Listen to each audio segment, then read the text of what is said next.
and welcome to Shared Lunch, brought to you by Sharesies with BusinessDesk. My name is Helen Mattison, and today on the program, we'll be joined by Matt Halliday, the CEO of Ampol.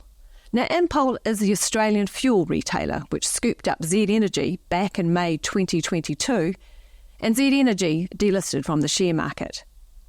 Before we get started, here's some important information. Investing involves risk. You might lose the money you start with. We recommend talking to a licensed financial advisor. We also recommend reading product disclosure documents before deciding to invest. Everything you're about to see and hear is current at the time of recording. Welcome, Matt, from Sydney. Great to have you. Yeah, thanks very much for having me. Listen, why don't we start with where Ampol is in the Australasian and the global retail fuel market? Maybe talk a little bit about the market share, the number of outlets you've got, and obviously the Z Energy is obviously something a lot of Kiwis are probably quite interested in too. Yeah, sure. So Ampol's a market leader in the fuels and convenience business across both sides of the Tasman, really. So I think we've total fuels, we've got a market share in Australia of probably just under 30%. Actually, through the Z acquisition, we've got about 45% in New Zealand. And that's really backed by high quality retail network and the infrastructure assets, be it terminals, pipelines, and we've got a refinery in Australia, and then an international business that does a lot of sourcing, so trading and shipping. Overall, we've got a branded network that's around 2,300 sites across both Australia and New Zealand, about 110,000 business customers, supported by the strength of that network and the fuel card offer that we have. And then obviously our convenience retailer, our shop business, sits off the back of that customer demand. So Matt, where does the fuel come from? You've got your own refinery, which is just out of Brisbane, but also you obviously source offshore too.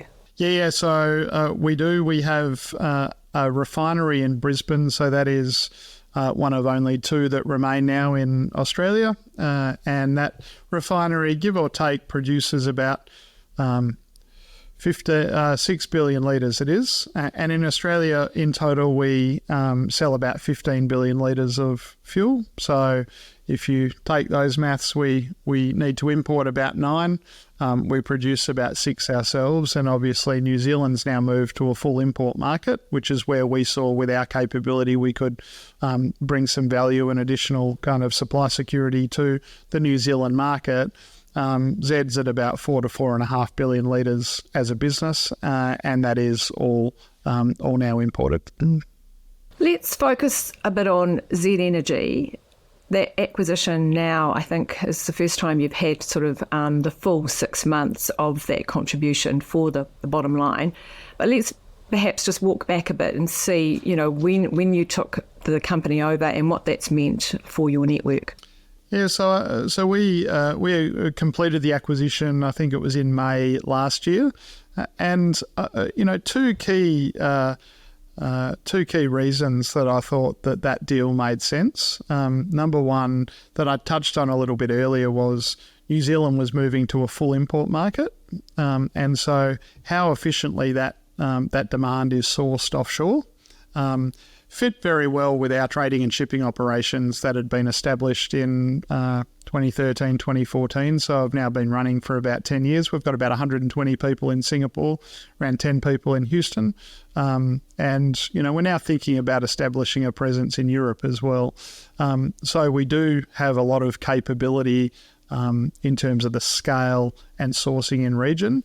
And that does a couple of things, I think, for Z and its customers in New Zealand more broadly. It means that, there's a lot more ships on water from a fuel security and a supply security point of view, so we can manage any interruptions to ensure secure supply. So that's an advantage.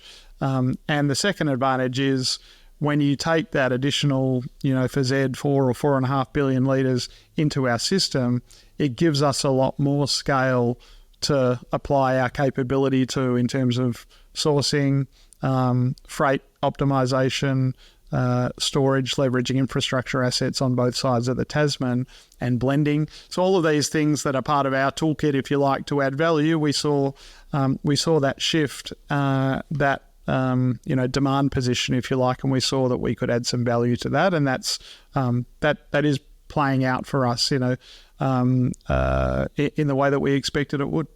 The other reason, so that's kind of, the nearer term reason that'll add a lot of value, and it is, and I think Zed's performing really well as a business through that transition to an import market.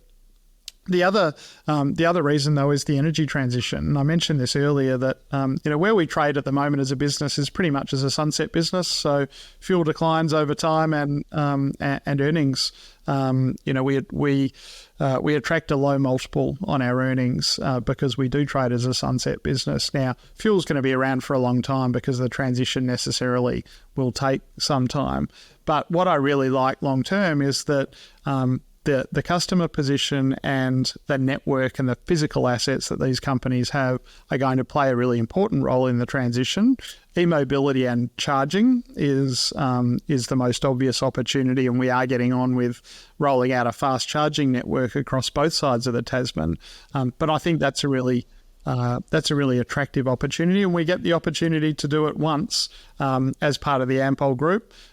We can work together, leverage scale, leverage expertise across both sides of the Tasman to deliver solutions for our customers, and that's also tracking pretty well, and we're pretty encouraged by what we see, albeit that it's early days. What sort of effect has the Ukraine war or conflict had? Obviously it could have been boon times in some ways, but then there's probably other supply chain issues and the like. Can you talk me through how the impact has affected you? Yeah, sure. So it really destabilised markets. I think that's fair to say. Everyone saw the extreme pricing levels that we got to after the invasion in the second quarter of last year, particularly. So that had a temporary impact on demand. I think, you see very high prices for fuel, then that starts to have an impact on demand, albeit that fuel's a relatively defensive commodity, and that, people need to move around. What else we saw was refining margins, with sanctions starting to be applied. We saw refiner margins increase. So Lytton had a very strong first half last year, or second quarter last year in particular, from a profitability point of view. But in other parts of our business where we had long-term business contracts in aviation and mining in particular, set with a certain sort of cash premium level, if you like, that was fixed, we saw those cash premiums for delivery skyrocket. And so we got impacted negatively in the third quarter of last year looking at that. Now, these cash premiums, or what people refer to as quality premiums, had never shown the sort of volatility in history as we saw last year. And so, we do have a strong risk management capability through our team in Singapore. We're now more actively managing that risk as well as freight risk, because much as sanctions have been applied on Russian material, there is the product is still moving around the world. It's going to China, Turkey, India, more so than it was going into Western markets.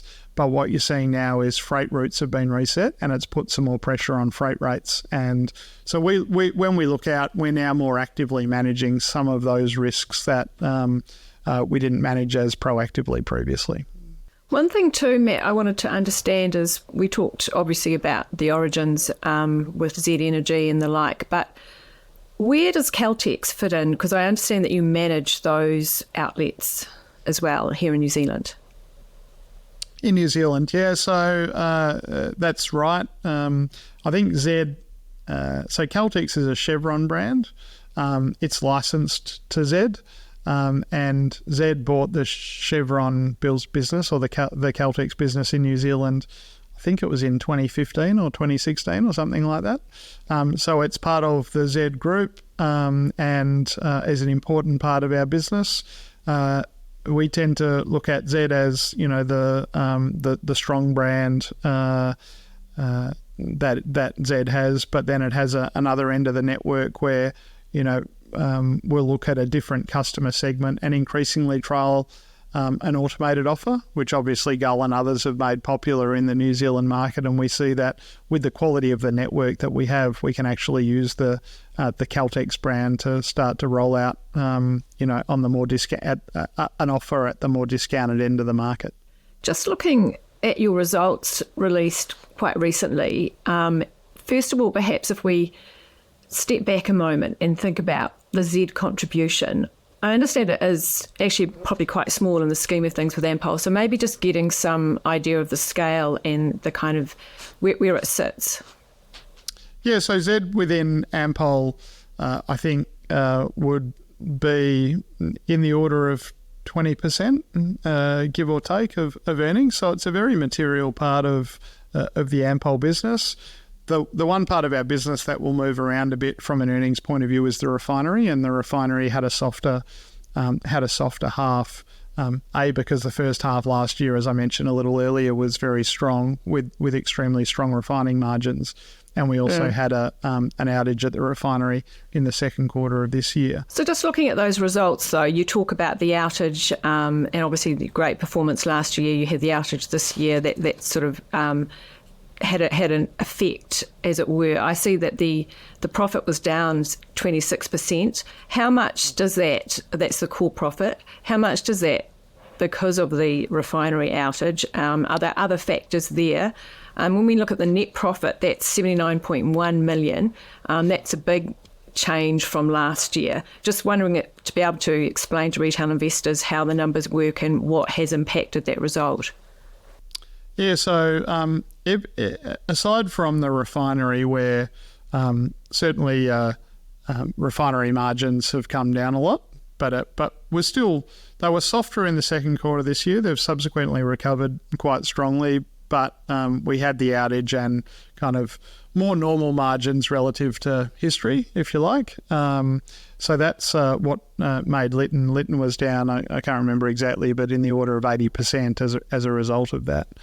But every other part of the group was in growth. So if you took the ex-refining or the higher multiple parts of our business, the higher trading multiple parts of our business of retail or fuels and infrastructure and Z, they all grew quite strongly. And they all grew quite strongly. I think, without Z, growth was about 30% of non-refining earnings. With Z, growth of non-refining earnings, I think, was over 50%. So there's really good momentum in the rest of the business. The outage and slightly softer refiner margins through April and May were the real reason for that. We've started the third quarter pretty well. I think the drivers of the growth across those other parts of the business are in a few areas. One, we've seen the recovery of volume post-COVID. So aviation in particular, but also the return of migration are probably a couple of factors that saw Australian volumes were up 13%. New Zealand volumes were up 23%, notwithstanding the weather events, including the cyclone that we saw in the first half. So we've seen real momentum in terms of the return of scale. And we've also seen really strong continued performance in the convenience retail business in New Zealand and also in Australia. So there are a couple of the factors. The international business is a really interesting one as well, where I think it made $79 million or maybe a 15% contribution roughly for the half.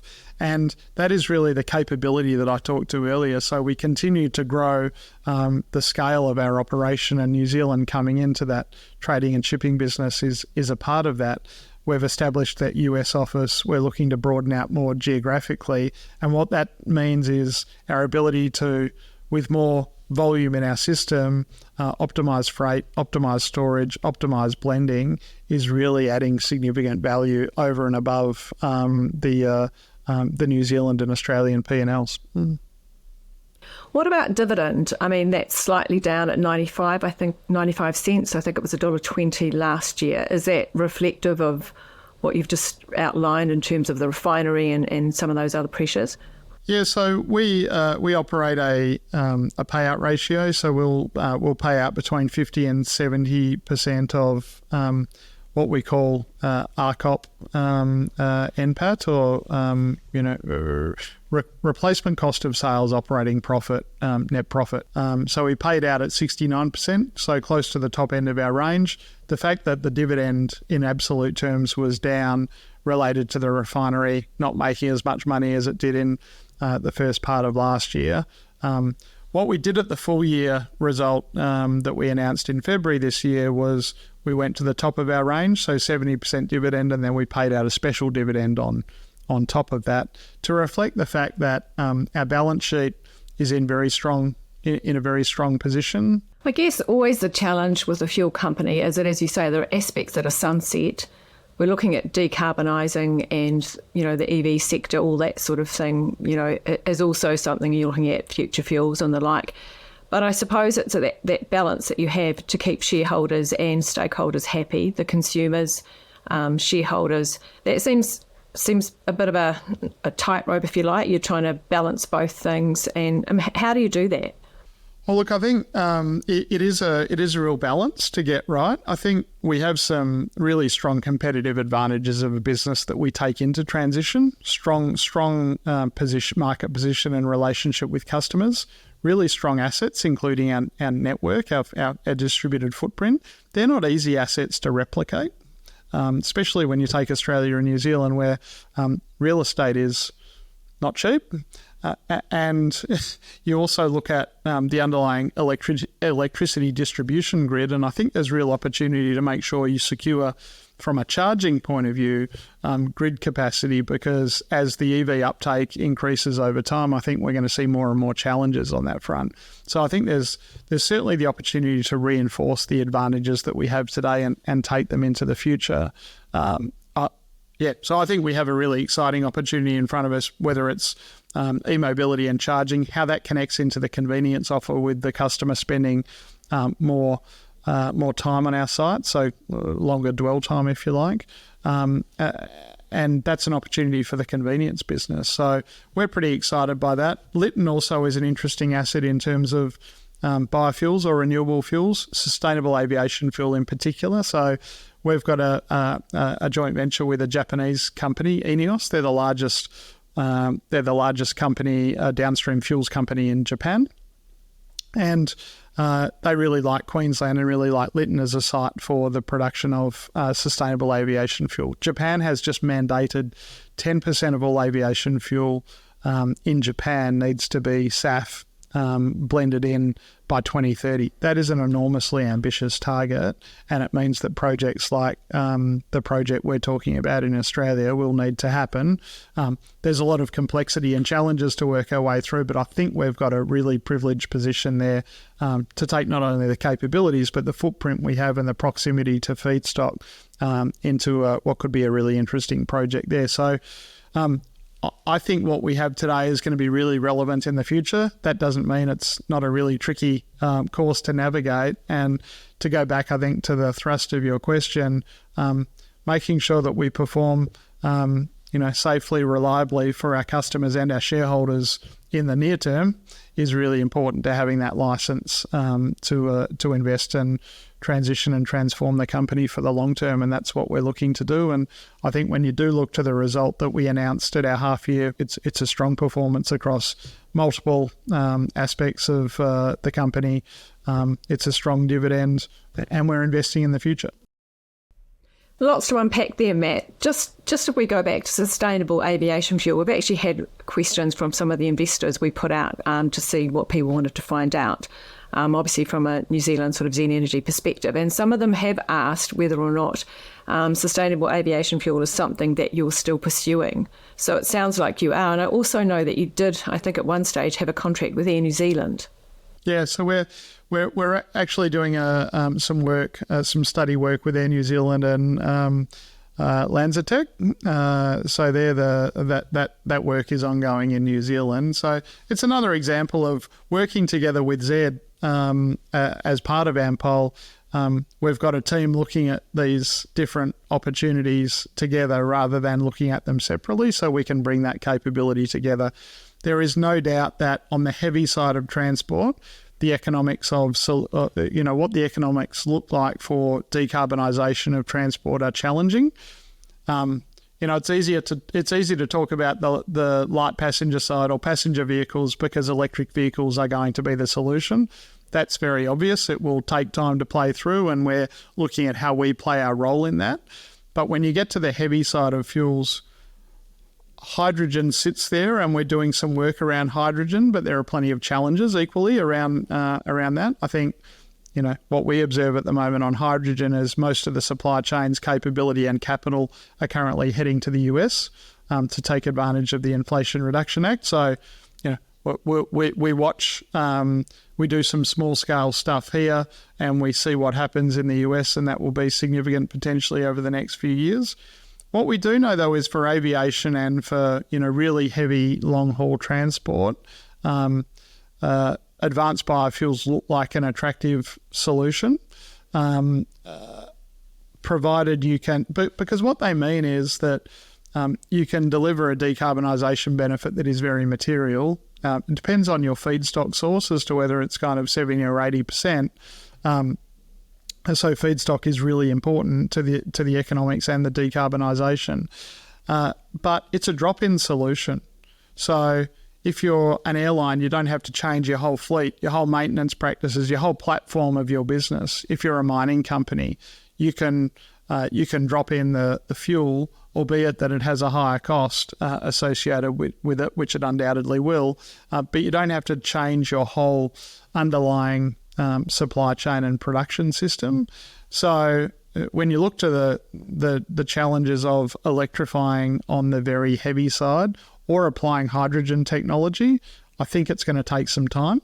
There'll be plenty of trial and test work, but it's going to take some time. And that's where I think drop-in solutions like an advanced biofuel solution is going to have a really important role to play.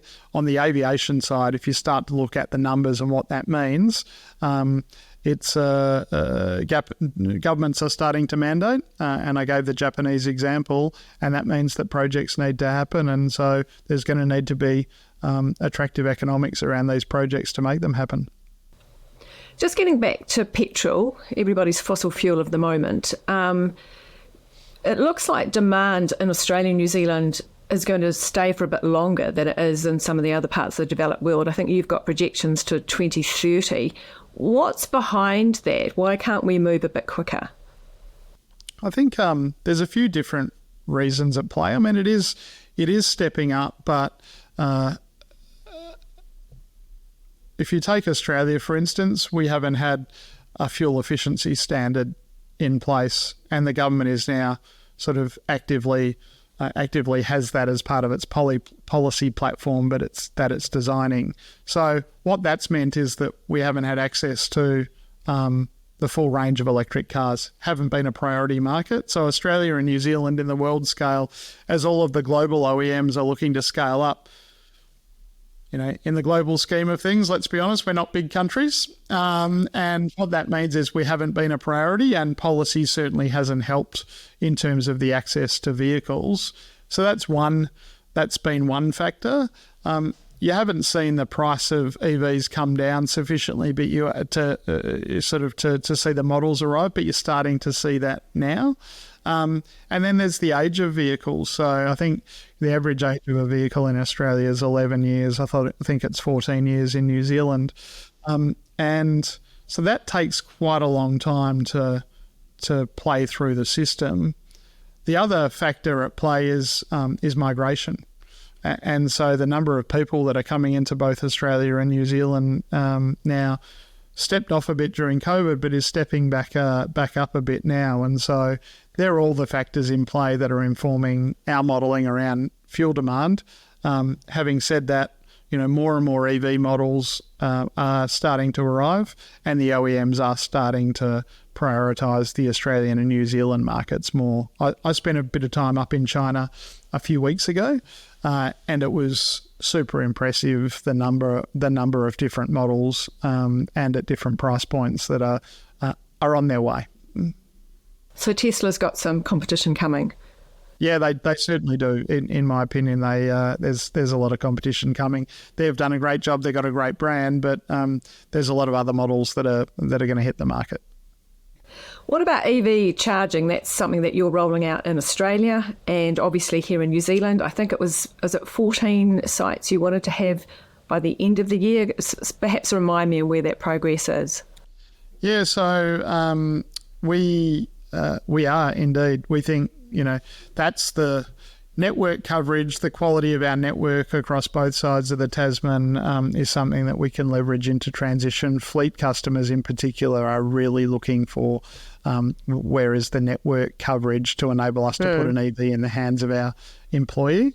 So we're certainly doing that where I think we've got 34 and 37 bays respectively in Australia and New Zealand at the end of June. I know in Australia we're now at 54 and we're looking to have 300 bays in place by the end of next year. So it's ramping up across both sides of the Tasman. And the other thing we're doing is, more so in Australia at this stage, and we're still evaluating in New Zealand, is destination partners. So with the Mirvac Group, one of the large tier 1 shopping centre groups in Australia, we've struck a deal to roll out 72 charges across their shopping centre network over the next year or so. And we've also got a home charging offer or a back-to-base depot charging offer for the business customer. So what that means is we're looking to build the leading network position, again, both sides of the Tasman. So whether you're at home or out and about on the go, you've got a charging solution, destination, our own service stations, or at home. So we think that over time becomes quite a compelling offer for the customer. Keen to really jump into the convenience market, but before we do, just on decarbonisation, if you like, I think your projections are that by 2040 you hope to have transitioned to net zero. Is that looking likely, and could it be before that? Also, what does that mean for investors thinking, is this a sunset industry? Are the other things, renewables and the like, going to come on board? What would you say? Yeah, so that would be the decarbonisation of our own operations, I would say. So yeah, that's our expectation, to decarbonise our own operations. And over 90% of our emissions relate to our refinery at Lytton. So what we're saying is that we don't expect that our refinery at Lytton will be operating in 2040 to meet that target. But as I mentioned earlier, we see that Lytton can be transformed over that time frame potentially into producing other forms of renewable fuels, and so that's obviously where a lot of work's going on, including in the partnership with INEOS. I think looking out longer term, certainly EVs will be significant in the network by 2040. And that's why we're building the network and the offer that we are for the customer. It's where the convenience business is also a really important part of that mobility solution for our customers. So yeah, we're certainly doing that. I think, and our modelling shows there are going to be more challenges on the heavy industry side, the heavy transport side, and that's where renewable fuels, which leverages all of our existing infrastructure, we think is going to be an important part of the long-term solution. Obviously, how technology plays out over the next 5-10 years, what the effect of the Inflation Reduction Act is in the US, does hydrogen play out as a heavy transport solution? Well, we're ideally positioned for that equally, because you need a distribution footprint. And we'll work with our customers on that as the technology changes. So I think, we'll decarbonise our business and our own operations. It's really around Scope 3 and what our customers' emissions look like. That's really what the main game is from an emissions standpoint. And that's where we see that we need to play a role in what our customers need to be able to decarbonise their transport. And we see that we've got the assets and the capability to be able to do that and deliver attractive returns well into the future. I think that's a real opportunity for this business from a valuation point of view, because none of that optionality, if you like, is priced into our stock, in my opinion, today. Okay, looking at retail, I have to tell you, my son thinks Z Energy does the best pies. I don't know how they go in Australia, but that's one boon over here for sure. I'm wondering, there's obviously a pretty big retail network in Australia, but you've played around with it for quite a while. There's been several pilots. Just reading in the Sydney Morning Herald this week, I think they talked about 7 or 8 years that you've been sort of trialling and various partners, Woolworths, the Metro Go stores, but you've decided to bring it back in-house. Is that right? Can you tell us a little bit about that journey and where you're headed? The things that we've done, in addition to bringing in that and building that retail capability for as a company-operated model, is we have rebranded the entire Australian network Ampol. Used to be branded Caltex, and that brand has resonated really well. And we've also closed around 150 sites, so that the bottom end of our network that was unprofitable, we've cleared out, and those things have all been important contributors to a doubling of earnings from the retail business. In terms of, there was also a deal struck with Woolworths, the supermarket operator. I think it's Countdown in New Zealand, around soon to be Woolworths. They're rebranding. Is that right? Yeah. Okay. Yeah. So we rolled out. A contract was struck about 5 years ago to look at the premium end of our network. It was around our top 250 sites, and at that point in time, when the deal was struck, we didn't have a lot of internal retail capability, I think it's fair to say. We're in quite a different place now. We've rolled out the first 50, and the first 50 have been profitable, but haven't been as profitable as our core foodery offer from a returns point of view. And so I think we're looking at, say, where do we take the premium end of our network, and we see that we can deliver a better, similar range, some adaptation, especially around fresh produce, but a grocery offer, potentially a quick service restaurant type offer. We see that now with the best end of our network, we can deliver strong returns by taking control back. So that's what we've done. So when you say restaurant offer, is that the Hungry Jack's yeah, that's right. association that I've seen? And does that mean that you're in the restaurant business as opposed to just the convenience? I'll get my pie or get my chocolate bar when I get my petrol type thing. At the right sites, yeah, that's right. So we've just rolled out 2 sites on one of the key highways, so the highway between Sydney and Canberra, out at Pheasant's Nest, which we refer to in our materials, and they're about those. They're kind of destinational service centres. They're extremely privileged locations and real estate.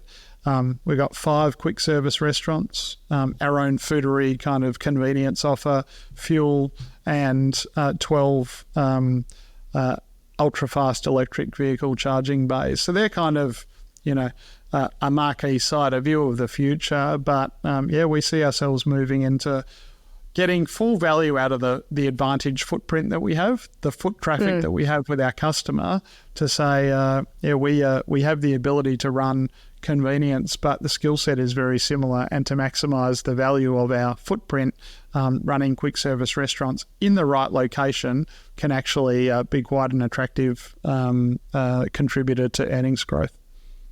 Now, Matt, there's a bit of speculation in the media that you guys are quite advanced in the 7-Eleven store takeover, or they're on sale, as it were. Can you tell us anything about that? No, we don't really comment on kind of specific M&A situations, other than to say I think we've got a track record of capital allocation that is quite strong. So, our dividend history, if you look at it, is pretty strong. Our M&A history is pretty strong. I think Zed's gone quite well for us. And so, we'll look at the balance sheet is strong. The business is performing well. We think consolidation will happen over time. If you look at,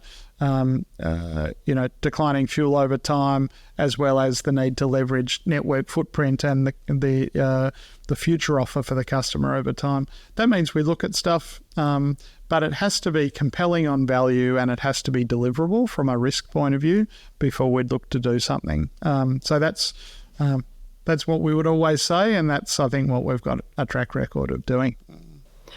Last question on retail. Where would the percentage be that you would be hoping to make from convenience retail or restaurants or the whole kit and caboodle? Yeah, so our convenience retail business, I think in our result was for the half was about $230 million out of the result. So, not quite half. I think with the growth that we see, we'd certainly be looking to grow that to be the majority of earnings over time as we take our time to build effectively a charging or an e-mobility business or a future energy business, if you like, which I think will be a material contributor to earnings over time.